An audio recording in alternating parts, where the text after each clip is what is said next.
Beloved, for centuries, the image of the divine that entered your mind through cathedrals, through liturgy, through art, through schoolroom prayers was almost exclusively male. And you were told that this was not a cultural choice, but a revealed fact.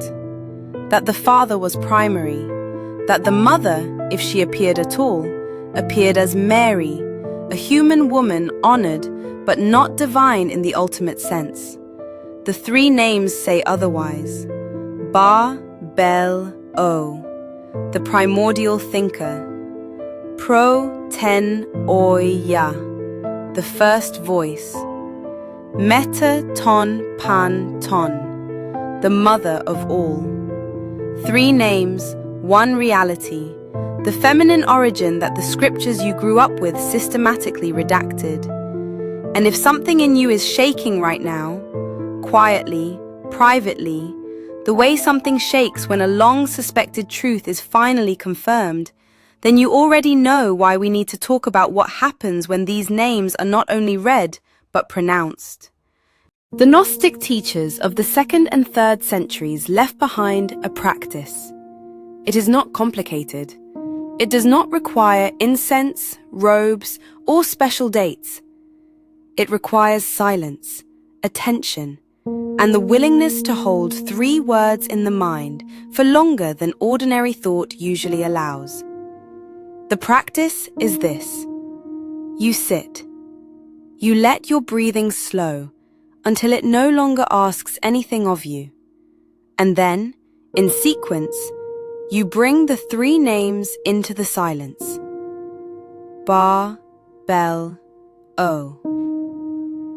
You let the name settle. You do not demand anything from it. You hold it, the way you would hold a photograph of someone you have not seen in a very long time, letting the recognition rise at its own pace. Barbelo is the name of what you were before you became a self. You are letting that first thought remember itself through you. Protennoia. This name is held differently.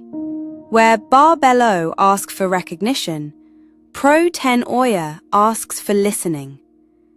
You let the name open a kind of attention in you that does not push outward, but receives. You listen for whatever has always been speaking inside you and has been covered by the noise of living. Protennoia is the voice under the voice. Hold the name until you sense it. Ton Panton, the mother of all. This is the name that resolves the first 2, because Barbelo is identity and Protennoia is communication, and both need a ground. The mother is the ground. You hold this name, and you let yourself feel held, not metaphorically. Let the word become an actual gravity that receives you. What happens, according to the ancient texts, and to the people who have practiced this in the centuries since, is a specific kind of memory. It is not a memory of a past event in this life. It is older than that.